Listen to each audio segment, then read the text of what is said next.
And welcome, listeners, to Hard Hats and Hi-Viz, episode 2, week 2 of the election edition of the Two Jacks, featuring Jack the Insider. That's me, and Hong Kong Jack. G'day, Jack. Hi, Jack. How are you? I'm very, very well today. It's Easter Monday. Most people are off work, but we have been working hard overnight, looking at all the things that are coming together in this federal election campaign. Jack, who won the week last week? And why? And does it matter? Well, I like Margaret Simons in the Nine newspapers this morning. I probably read it so you don't have to. Yeah, thank you. But she was criticising people for journalists for talking about this. Media, yeah, for talking about this in sporting terms, and I think she's got a point. It really isn't about you don't win the election because you win week one, but it's a bit like a test match. It's nice to win the session, but you've got to understand all the way through that you can lose the test match in one session later in the game, later in the match. So it's important to know who wins. That concentrates the people who are involved in it, but it doesn't determine the outcome of the whole thing. And of course, we had the elbow gaff. It was there was an attempt there to say that he gaffed again. I think on the Wednesday and the Thursday over refugee policy, but he gaffed over the unemployment rate and he gaffed over the cash rate, which Morrison was asked to respond to, and he actually got it wrong too. It's 0.6, or it was at the time. The question was asked. I didn't think that gaff mattered all that much. I think John Howard got that right. Who cares, really? Yeah, it was an interesting remark from old John. Maybe he thought Morrison had made it because he was very assertive about it. He could be getting confused in his old age. But what I thought was more notable than the gaffe itself was that for the next few days, Elbow looked clearly rattled. He was rattled, wasn't he? You know, it went on for a couple of days where he was sort of stammering and looking not confident at all, not confident in the role that he was playing as a potential Prime Minister, leader of the opposition. To annoy Margaret Simons, he looked like he just played and missed a few times, and he was just desperate to find the middle of the bat. You know, we're going to go on with that sporting metaphor. What he needs is a medium pacer just to drop one short outside the off stump, and just get it, just get inside it and belt it to the point boundary and get underway. Yeah, just get that feeling that's come right out of the middle. You know. Yeah, but it was more that it seemed like it was more than the gaff, and I don't want to do any sort of tea leaf reading on this program, but it would seem that the gaff came perhaps after the release of internal Labor polling, which might have showed them in a difficult situation. It just seemed like there was more to it than just a misspeak at a presser. Well, it certainly looked a bit like that, didn't it? You know, he just. Yeah, no, he didn't look confident at all. Yes, and look. Meanwhile, the coalition have had some problems in the seat of Warringah, currently held by independent Zali Steggall. And this is Tony Abbott's old seat, by the way. Tony Abbott's old seat that Zali Steggall took from him at the last election, and the issue is with the coalition's Catherine Deves, I believe is the right pronunciation.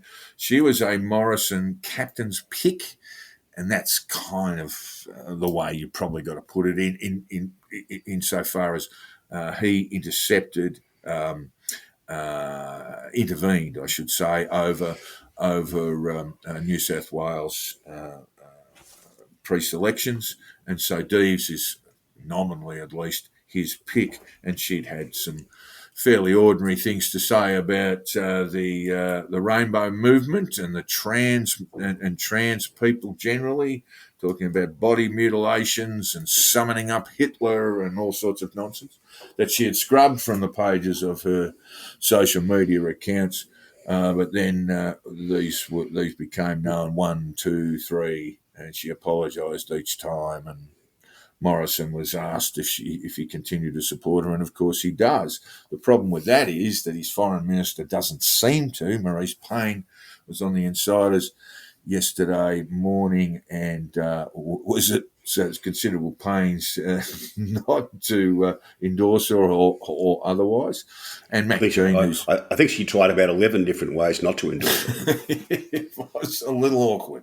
And of course you've got Matt Keane and a number of other The thing I've Liberals. enjoyed about the Catherine Dees thing is that it's turned into a little bit of a soap opera. You know, they found out that one of her advisors is in fact Zali Steggall's former husband's current partner. Yeah, Zali's not happy about that. Yeah, which As you might imagine. which it sort of gave it that sort of feel of home and away, really, didn't it? You know, Well, and that's where you shoot home and away, wouldn't you? Well, somewhere, yeah, well, it's lovely little beach somewhere in Warringah. I think home and away is in McKellar, but it's the electorate next door. Yeah, Yeah, indeed.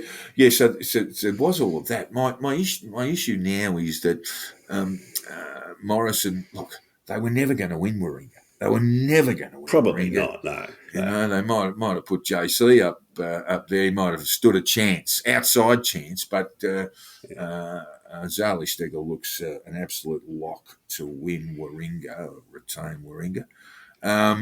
So perhaps Morrison is signalling to Western Sydney, other parts of the country in his support for Deves. Jack, what do you think? Oh, well, we'll get back to this when we talk about the issues that parties should be talking about. But I certainly think the trans rainbow stuff might be a losing issue for the coalition in Warringah. But I'm reasonably confident it's a winning issue where the election will be won and lost, which is in the regions and the outer suburbs of Sydney, Melbourne, Brisbane. Yes, look, there is one particular seat that we would focus on there, Reed, which is in right slap in Western Sydney, which is kind of on the nice edge. It's currently coalition held. So yes, I wonder if Morrison's support for Deves is really just signalling to the West, knowing that Warringah's probably a lost cause anyway. And we've talked about where the leaders. One thing I did like this week, I saw Elbow on Good Friday at St Charbel's Maronite Church in Western Sydney. It was quite a lineup. I think from the Labor side, there was Elbow and Jason Clare and Tony Burke. And on the other side of the aisle were Jenny Morrison and the two daughters and Tony Abbott. And the Maronites, for those who don't know, are a Lebanese Catholic church. They're kind of part of and kind of not part of the Catholic Church, but it's huge in Western Sydney, and it's kind of the heartland for that socially conservative migrant community that both parties really need to pick up. Labor has kind of dropped the ball with that group a fair bit over the last two elections. I think Burke and Bowen and people like that understand those issues pretty well. They do, yeah. Whether that filters all the way to the top's the question. Yeah, okay. So, look, this does lead us into where the leaders were, and what we can sort of try and determine is a little bit of tea leaf reading, but where they are will tell us where they think they can win, or they might have to sandbag if they look like they're getting rolled. So if, for example, the coalition is in the ascendant, they might be having a go at some Labor-held marginals. And, of course, you might find in that circumstance that Labor gets into those marginals too to sandbag and try and hold on to them. This week we saw the two leaders essentially around Eastern Australia. Morrison was in Gilmore, which tells us that they still expect to win that. That's currently held by Labor on a fairly short margin, I think just over 1%. And they think that that is still winnable for the coalition, with, of course, a former Treasurer and former Transport Minister in the New South Wales Liberal State Government, Andrew Constance, is not the parachute candidate because he lives in the sort of Bega area. He's the Liberal candidate against a sitting Labor member. So Morrison was there. Overall, they spent time in Chisholm. They were both in Chisholm and Dunkley. Chisholm, of course, is a coalition held marginal. Dunkley probably in that safer category for Labor.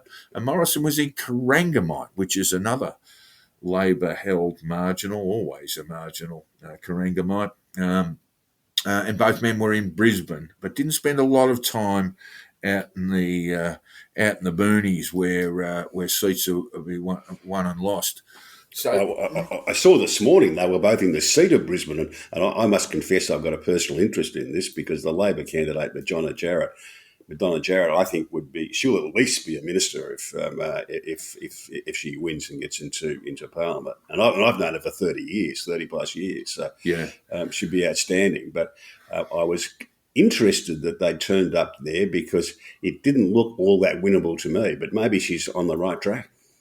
Well, they need just on 5%, 4.9 to win the seat, to win Brisbane. I'll get to the betting shortly, but at this stage, the coalition are sort of favoured to hold that one. It is in that band of marginals in Queensland that might be winnable.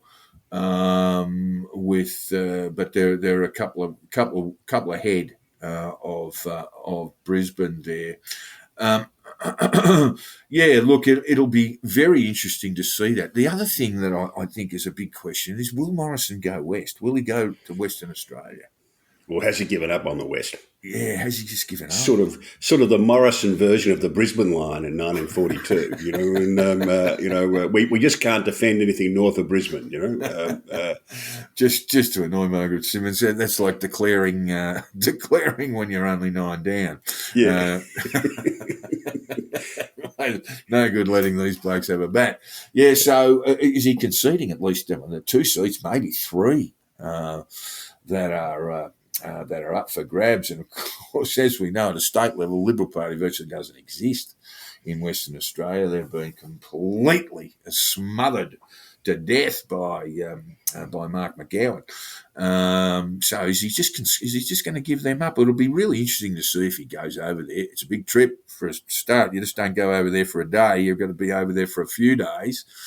And then you wonder, well, perhaps I should be in Queensland. Perhaps I should be in New South Wales. Perhaps I should be doing a bit of campaign in Victoria and Tasmania. Interesting to see whether they're coughing up those 2 seats. And we'll get to where that all sits in betting markets shortly. We did see also during the week, and really it was kind of in the sort of echo of the Albanese unemployment rate gaffe, that Twitter started having a crack at journalists, Jack. So specifically at ABC and Nine journalists. ABC. So they're always having a crack at you lot from News Limited, but this was different. They were having a crack at their own to some extent. Well, there were specifically the wailing came from a drinks, or I think it was just drinks, not dinner, at the rowing club in Penrith that Morrison invited media along, and this was said to be appalling. An attempt to bribe by buying your beer.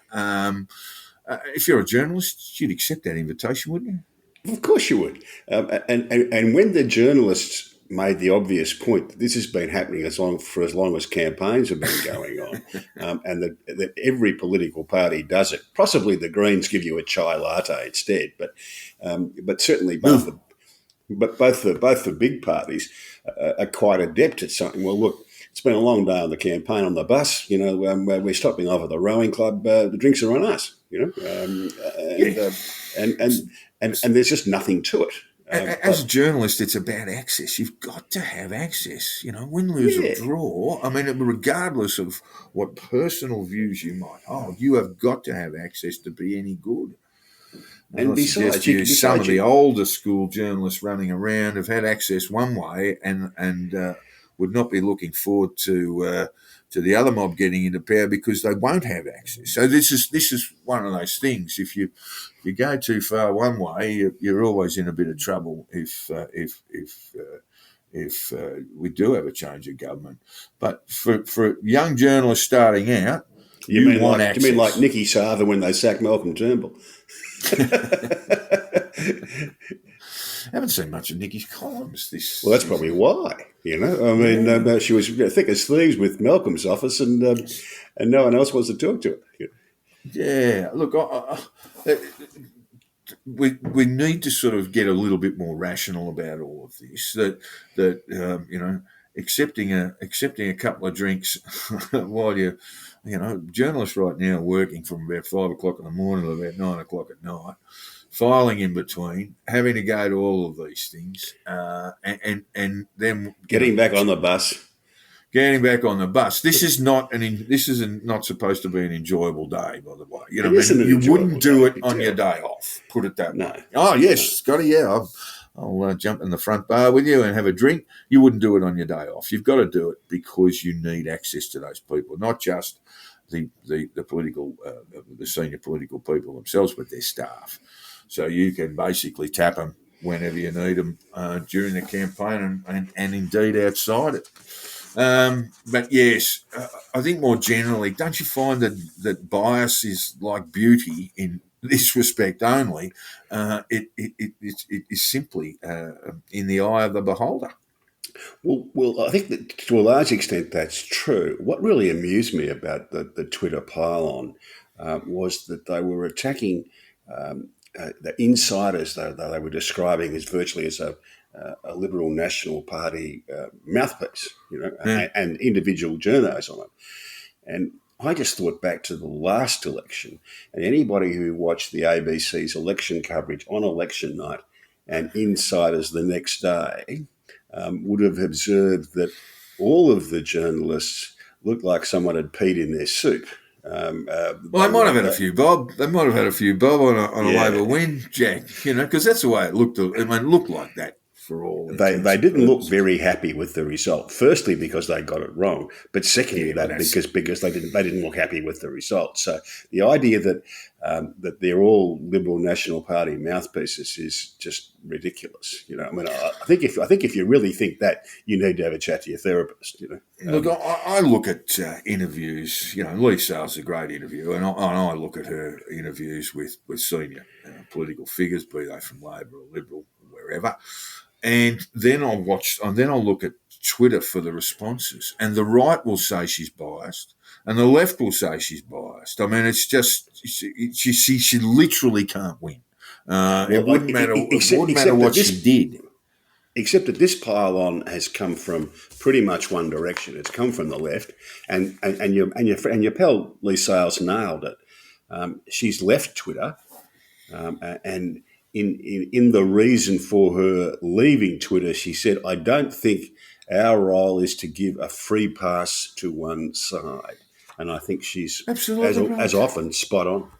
Absolutely right, and I don't think she ever has. But there's God, people will pick up on this minutiae and agonise over it and declare that she's biased one way or another. And of course, Twitter probably is, sort of a bit of a leftist enclave, and that's where most of that criticism comes from. But it's interesting also, that Scott Morrison, for example, won't be interviewed by Salesy's mate. And so they've got a perception that she'll go hard on them. What's the old ABC liberal line about the ABC? It's our enemies talking to our friends. I get the perception from looking at some of the ABC reporting over the last week or so that they are bending over backwards not to be biased, not to appear biased, which is a ridiculous thing to do. I think it's a ridiculous response. Last time. Yeah, maybe they're chasing their tails a bit, but it's a ridiculous response anyway, because it shows that that you're actually listening to the mob rather than just getting about and doing your job the right way. Oh, and I think there's probably a distinction between Lee Sales and Laura Tingle. Laura Tingle kind of, if you have a glance at her social media account, she kind of nails her colours to the mast. Look, she might, but I don't see that she's, I just don't get that perception that she goes one way or the other, depending on who she interviews. But she won't interview Morrison because they've said no.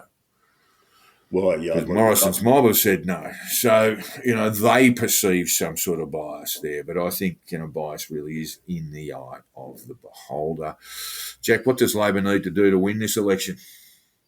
well, it really depends what they can get people to talk about, and that depends on what they talk about themselves.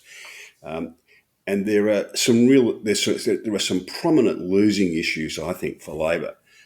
Here's my little list of things that I don't think they should talk about at all. This is the do not discuss under any circumstances. Do not discuss, unless someone's burning you with a live cigarette.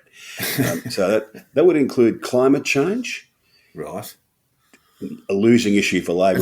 So just briefly, why is that? Is that because there's the mixed messages of Shortland and Hunter in the coal mining regions in New South Wales and in Queensland, of course, too? And people don't want to be told that this is going to cost them a lot of money. Trans issues, all that sort of stuff, absolute losing issue for Labor where they need to win the seats. Asylum seekers, no one really quite trusts them on asylum seekers. And again, that's a losing issue where you need to win the election. And also big spending programs. Just don't mention them. And they don't seem to have any. I mean, look, they did announce what's a relatively small spend, $158 million, I think it was, on these sort of GP centres. Or emergency medicine centres. I watched Jim Chalmers on Insiders. They replayed it late last night here in Hong Kong, and he's a pretty good performer. But God, he looked awful trying to explain how this is going to work. You just got the feeling, this is one more of those Labor things. We're going to spend way too much money. It's not going to work anyway. So have you got a similar list for the coalition, what they don't want to talk about? I do, yeah. Hawaii, you'd have to be there with it. Don't mention Hawaii. Does not exist. Don't mention Hawaii at all, I don't think. What else? You wouldn't mention anything to do with spending money and pork barrelling because that's a losing issue for them. But you still do it, but you just don't talk about it. Is that what you're saying? Talk about it. Yeah, well, in the same way that Labor is still going to have their views on climate change and trans issues, you just don't talk about them during the campaign. So yes, and so I guess what we're getting around to, what does Labor want the discussion to be about? So one thing I would think is accountability in government. Now, we can talk about an ICAC and what sort of body that should be, and whether it should have public hearings and what powers it should have available to it, and what Labor wants to be talking about, in my view, what they need to be talking about, is that this is a government that's just run its race. Yeah. Because so that's when accountability becomes that issue. Yes. So it's not about ICAC and who's going to create it and what it's going to look like. It's going to be an IBAC or a Triple C or an ICAC. It basically gets to tired, worn-out government. They've had to flick ministers here, there, and everywhere. Yeah. That's just it's a government that's getting old and making mistakes. Yeah. And that's the thing that they need to be hammering day in and day out. Yeah. And I totally agree with that. Because you don't tell people that they were stupid to vote for the Liberals last time. That's a bad move. The Labor Party did that. I say we because I was involved in those. You were wrong. Yeah, you never say that. People are always wrong. I was involved in the Labor Party in those days, and the Labor Party did that all through the Howard years. They told people that they were stupid for having voted for Howard in 96 or 98, whatever the previous election was. And people are going to say, well, we're not stupid. We voted for him because we thought he was better. So don't tell them they were stupid to vote that way last time. Tell them that the government's run out of steam. It's lost its capacity to govern properly and be accountable, and it's time to refresh the government. Yes, it's put the some message. energy into government for a change. Yes, I totally agree with you there. So the coalition, of course, and Scott Morrison is happy now because there is this issue of leadership. He's scrambled to a considerable gap as preferred Prime Minister in polling. We'll get to polling shortly, but he has sort of extended a bit of a margin, was looking very close there for a while. And so Morrison will have to talk about leadership and seek to expose Albanese continue to expose Albanese as a person with no credentials for the Prime Minister's job. He's never framed a budget, according to Scott Morrison, has very little experience, that sort of thing. I think one of the issues around Morrison and the Libs doing that is that they tend to play into that, just what we were talking about before, tired old government who've been around for a while. So there is a sort of line, I think, on that they don't want to cross on this. Oh, well, I've been Prime Minister they're already saying I've been Prime Minister for 5 years, and before that I was Treasurer, handed down 2 budgets, and before that I was Social Security Minister, and all this sort of stuff, because of hey, these guys really have been in power for a long time. Well, that's a problem, but they're going to have to pursue that. There was an interesting piece in the Nine papers this morning about the preferred Prime Minister poll and how Morrison has bounced back a bit with that. His figures, at least on their polling, was quite a bit better. And the journalist trotted out the old line about the 2 blokes going for a hike in the bush in North America, and they're being chased by a bear. And he says, well, of course, you haven't got to outrun the bear. You've just got to outrun your mate. That's right. To survive. That's right. You actually can't outrun the bear. They're pretty quick on their feet. Yeah. And he was sort of drawing from that Morrison didn't need to be terribly likeable. He just needed to be more likeable than Albanese. And I would go further than that. I actually don't think the likeability matters much. People don't vote for a government or vote back in a Prime Minister because they intend having him over for afternoon tea. What they want is someone who won't make too much of a mess of things. So what you've got to be is just look a little bit more competent than the other fella. Yes, and look, preferred Prime Minister polling is a little bit questionable anyway. And if you're a Prime Minister and you're not leading in the preferred Prime Minister polling consistently over a period of time, well, then you've got a big problem. And opposition leaders don't tend to feature don't tend to lead in that sort of polling, but still could have a chance of winning. I mean, I don't think the example of contrary to that is when Kevin Rudd became leader of the Labor Party late 2006 and became Australia's preferred Prime Minister for the next year until he was elected into that position. But it is and stayed there until people got to know him. Yeah, it's not. But it's not a question of likability. It is really a question of competence. That PM polling, and when we get to that, we do see that the Reserve, that's the Fairfax papers or Nine papers, have Labor in primary vote. Labor 34, Coalition 35. That's very low. That is very low. And it's very low for Labor too. Labor need to be in that high 30, beyond 35s to really be strong to win the election. Now, in terms of do you think we're heading down the French track where neither of the French major parties made 5%? Not quite yet, but that's the trend. The trend is. And it's just been in decline, really, with I think 2007 being a little bit against the grain, but in terms of primary vote, it's been shrinking from the 90s, low 90s, in the 1970s, now to a point where I think we got to 71 in 2019 in terms of primary vote. That is the two majors put together. And now it's 34 Labor, Coalition 35. In a separate question, respondents said that, or 27% of respondents said that they were undecided as to where they were going to, who they were going to vote for. Jack, that's a pretty significant number, isn't it?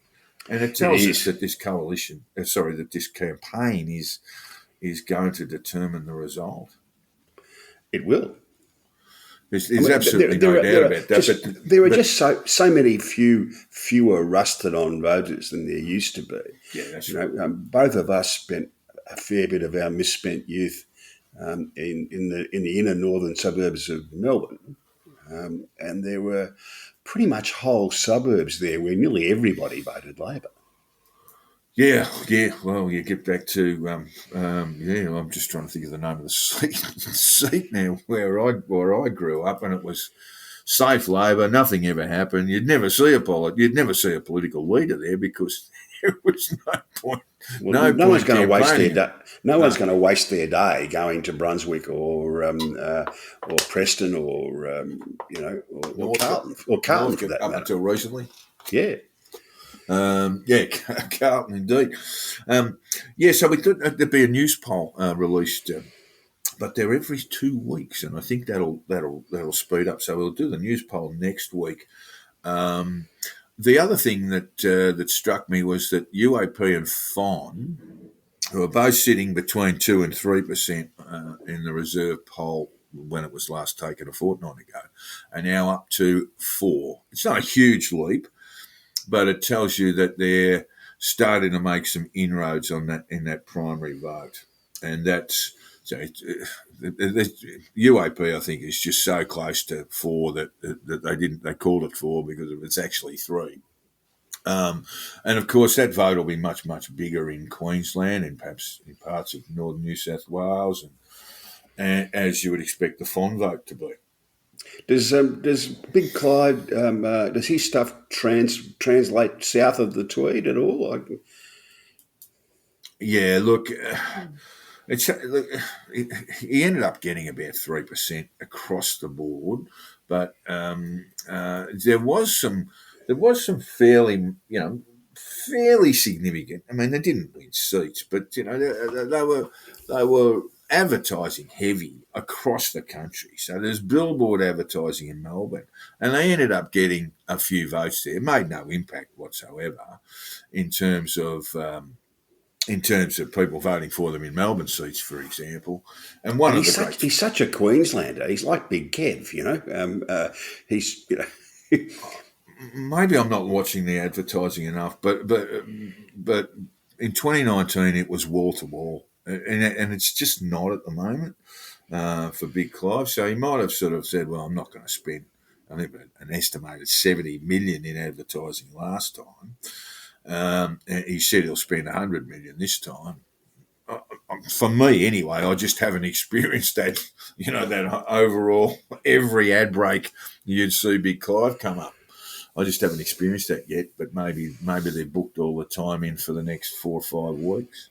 maybe they didn't bother spending it over Easter because the Easter weekends have been a little bit like a rest day and a test match, hasn't it? Yeah, that's been, yeah. In fact, both Albanese and Morrison took the day off on Friday. No campaigning then, and I think they pretty much did the same on Sunday. And Albo did turn up at the Blues Festival at Byron Bay, Jack, and he was cheered at first and then was booed at a later function. He turned up with Barnesy. No one boos Barnesy in Australia, mate. Oh, well, perhaps the people in Byron do. I don't know. The one thing I wanted to talk about, just very briefly, is just to clarify. You said a lot of people thought in 2019 that the UAP primary vote basically was a significant reason for Labor not winning, and that's just not true. In fact, you see that the Palmer vote preferenced Labor about 60-40, that is Labor 40. So they didn't lose out significantly from the UAP vote in 2019. How it goes this time, Big Clive reckons that they are preferencing the Coalition and Labor last. You can't have both last. So they're going to have to put one or the other above that. But maybe in Queensland you can have both last. I don't know. Well, the thing is, I mean, look, last election, Clive actually paid for people to go and hand out vote cards, and so they were reasonably in reasonable numbers around polling booths around the country. But the thing you find with FON and generally speaking UAP is they don't have the people to hand out how to vote cards. So people go in there, and if they want to vote UAP, then they'll work out their preferences from there, and that's the way it goes. Back in the day, remember the Australian Democrats? Yeah, of course I do.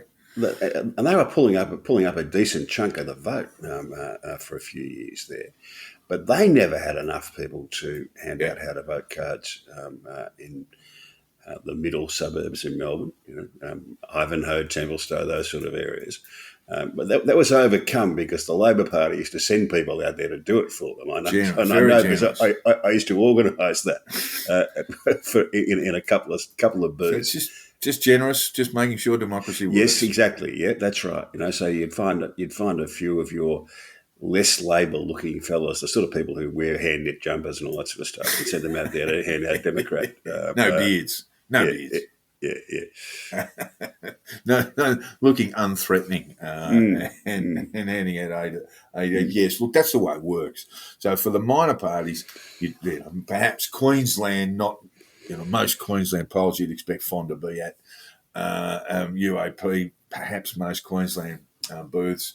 But elsewhere around the country, anyone who wants to vote for either of those are going to have to pretty much make up their own minds about who they're going to preference. And that'll be very interesting in itself. But historically, it's been sort of 60-40 UAP, that's 40 Labor, 60 Coalition, and Fon, it's 65-35. Thereabouts.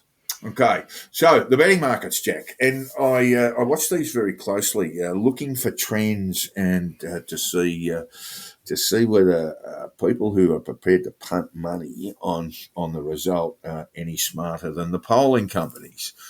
And we have seen this week in the head-to-head. They were closer last time. Yeah, they were indeed. And we actually did start seeing some very strong trends, particularly in coalition-held marginals in Queensland, where the bookies were had favoured Labor initially, and then by the end of the campaign had basically installed the coalition as firm favourites. We're not quite at that stage yet. Just head-to-head.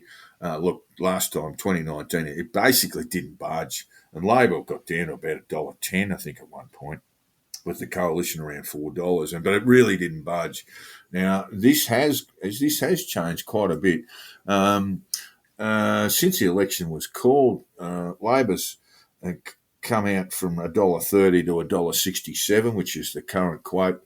Coalition was at 3.10 and now it's 2.10. So those are pretty big changes in that head-to-head. Tells you a couple of things. So we don't ever know how big the pools are in betting markets for elections. We just do not know that. Information. So it tells even if they gave you the figure, you wouldn't believe it. You wouldn't believe it. Exactly right. Yeah, and if you sat down and analysed it enough, you go, that's not right. What we're probably seeing is some money coming in for the coalition, and some betting activity. What it looks like to me is it's an indication that the election is going to be closer than most of the pundits were saying 3 weeks ago. Well, if the markets are right, it means it's going to be basically 5 seats either way.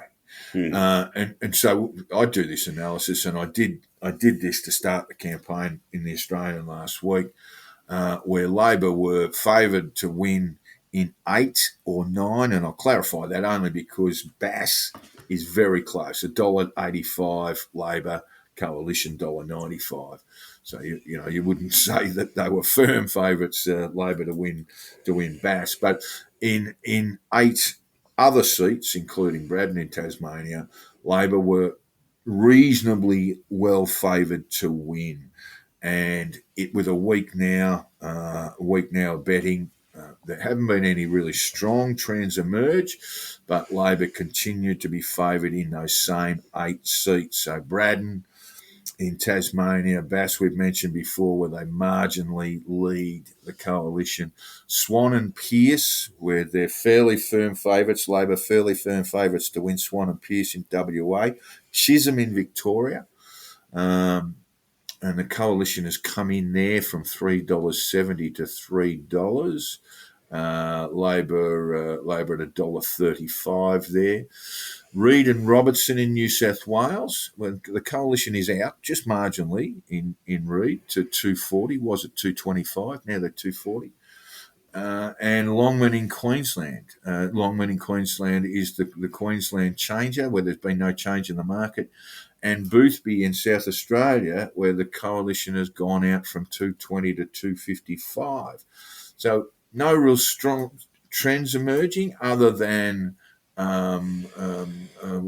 we're looking at some seats where early punting is indicating that Labor will win in these key marginals. In terms of the Labor held marginals, there's really not a lot there to be gained. I did see Eden Monero, which Labor holds by less than 1%. The coalition was $7 to win there, and I mentioned that in the column last week. That's come into $6 probably on my mention of it, because it just seems a little bit, you're 6-1 there when you really only need 1% to change things overall. The only exception to that is Gilmore, but again, Labor is favoured in the markets to win that. With a little bit of movement, not much towards the coalition. Coalition just shortening a bit there. So that tells us, one, that there's probably not been a lot of money invested just yet, that people are waiting and seeing. Punters on elections are waiting and seeing. But there's 27% undecided. Yeah, and so that's right. So you very early days. We'll start seeing some trends emerge over the next 2 weeks. I would think. Hopefully, start seeing some trends emerge. And I guess the big news story is that Labor's out from $1.30 a week ago to $1.67 now. Well, the thing about long campaigns is that a lot of people are tuned into the campaign right from the beginning, but those people have generally made up their mind who they're going to vote for. So it's the undecided people who are going to decide the election in a sense. And a lot of them don't seem to me to turn their mind to it until it gets way closer than now. That's probably right, and we're going to sort of pick up on that theme as we close today. The issue, I guess, with pre-polling is that you've got 12, about 3 weeks, 3 weeks almost until. In fact, I think it's 3 weeks today until the polls open, and you can have a vote. And that's May 9 with the election day on the 21st. Yep. So the window is narrowing in terms of the power of a campaign. We can't obviously say that as of May 9 the campaign just drops into a sort of mute stage, because that really that's just the first day. But that's the critical date, because that's when people are going to look at voting. Maybe not the 9th, but maybe the 10th or the 11th But that 50% don't vote in the first 2 days it's open. They vote over that 2-week period. Yeah, that's right. They vote when it suits them. So that's the whole idea, that it's convenient. So there you go. We'll keep the betting updated just to see if there's any value there. If you wanted a bit of a tip, it'd be Macquarie, which is a Labor held marginal by, I think, 0.2%. So, and in Macquarie, the coalition is $6 to win that. I think that's a reasonable bet, really, this way out, if you don't really care who wins. The 5-1 on a 2-horse race that went down to the wire last time, and that seems to me to be a reasonable bet. But we're not encouraging you to bet. We are, we are a bit. We can throw in all the punting disclaimers you like. I mean, it's not as if you're going to emerge on May 22 and say, "Jesus, I've punted the house on the libs and they've lost." Yeah. I mean, that's not going to happen. You can do them on poker. You can do your nuts on a poker machine, perhaps even on a horse, or not a horse race, but a race card, but not an election. Surely not. Anyway, No. Well, look, we have mentioned the Peter Knott. Well, we're calling it now the Peter Knott Memorial when things go wrong in the campaign. And this is story number 2. Peter Knott was a Labor member for Gilmore and a much loved one, a bit of a character. We talked last week how he was supposed to organise a campaign, a campaign, basically a media stunt for Paul Keating in 1996, and where Keating would turn up at a bakery and ask all sorts of questions about John Hewson's GST, and when Keating arrived, poor old Noddy had just not spoken to the baker enough because the baker started complaining about all sorts of taxes besides the GST, and Keating left in a huff. And from that point on, would only refer to Peter Knott in the third person as the cunt from the pie shop. So this is Peter Knott story number 2, and he was out. Peter Knott, this is the 1993 election campaign. John Hewson had had his GST ready to go, and so Peter Knott is out as the candidate, the Labor endorsed candidate for Gilmore, is out door knocking in Kiama, a lovely little beachside town in the beautiful New South Wales South Coast. And he came across an elderly couple who was sitting on the veranda, and he spoke over the fence. He said, "Can I come in and talk to you about the election campaign and the GST and what it might mean to you?" He had his spiel all down, and they'd love to have him in, and so they opened up the door, and Noddy looked around and he saw a German Shepherd just come as he opened the gate. The German Shepherd walked in. He just figured, well, this German Shepherd come in, and the elderly couple didn't mention anything about the dog when it marched straight into the house. So he just didn't think anything about it, and he sat down on a chair, and they were on the couch, and the elderly ladies got up and made tea and got some cakes out and so forth. Noddy's got into his spiel about the GST, the evils of the GST, and why it will be, a financial apocalypse for this couple in particular. And as he's talking, the dog has jumped up on the couch and has grabbed a couple of cushions, brought them back on the ground, and is just tearing away at them. And Noddy's just trying to keep on with his story, and it was very difficult because the dog is becoming more and more aggressive with the cushions and ripping them apart. Feathers are flying everywhere inside this lounge room, and so he can't do anything else. He stops and he says to the couple, he says, "I really don't mind if you want to discipline the dog." And the elderly lady said, "We thought it was your dog." So Peter Knott's actually invited the dog in there, and a strange dog has emerged that they were just this lovely old couple just didn't mind. They were just loving to hear from Peter Knott. They didn't mind if he brought his crazy dog inside the house. So there you go. That's story 2. Peter Knott Memorial when things go wrong in the campaign. Stories. We'll get on number 3 next week. Things can be a bit fraught when you're out campaigning like that. Anything can happen when you're door knocking. Anything can happen. So, Jack, wrapping up on the week ahead, are we still in fake campaign mode? We sort of alluded to this a bit. When do you think it'll pick up? Or if we are in fake campaign mode, do you think it'll pick up after Anzac Day, which is today week? What do you think? Are we still playing practice matches, or are we playing for the points now? We're still having a kick in the park, or is this got to be serious? Gee, we must be annoying Margaret Simons if she ever listens to this, because we just tend to the sports metaphor just about every time, don't we? Well, we do, especially when she writes a column telling us we shouldn't. Please stop doing it. She does have a kind of a school marmish air about her. So, Oh, and can just the air of authority, assumed authority too.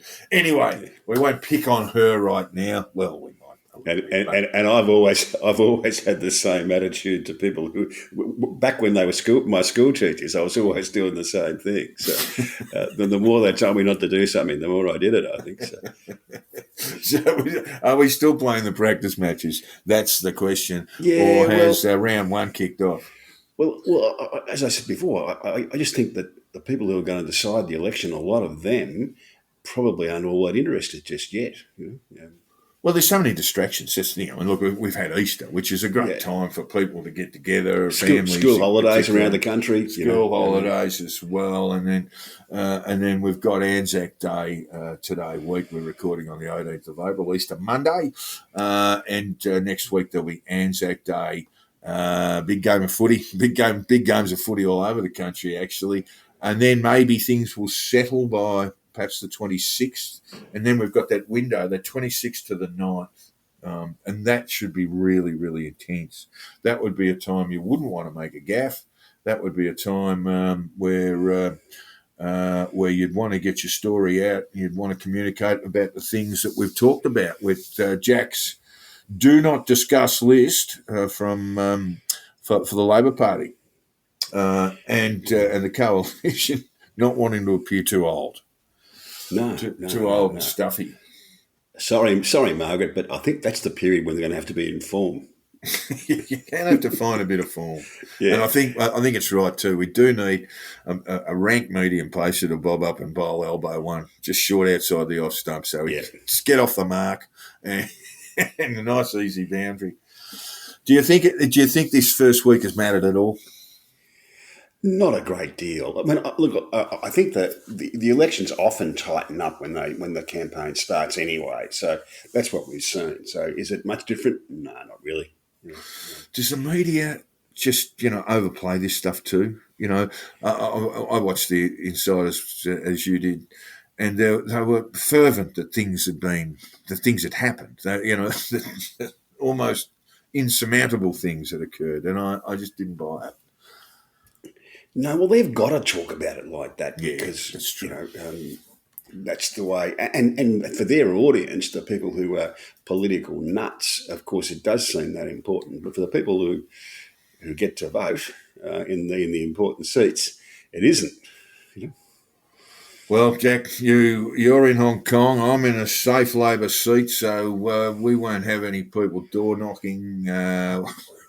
Peter Knotts of this world door knocking on us, but we'll keep a very close eye on the election all the same over the next week.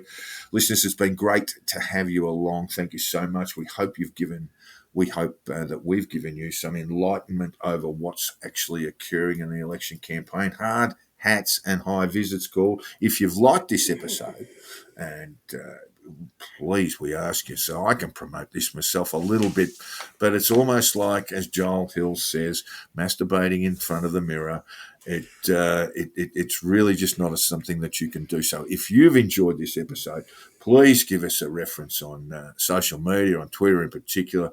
Let us know how much you've enjoyed it. I'll enjoy the feedback. But also we need to get this podcast out there. It is an alternative to the sort of standard journalistic output in this period. And if you've enjoyed it, give us a little bit of a push along. Thank you very much, listeners. We'll see you later. See you, Jack. Cheers, mate.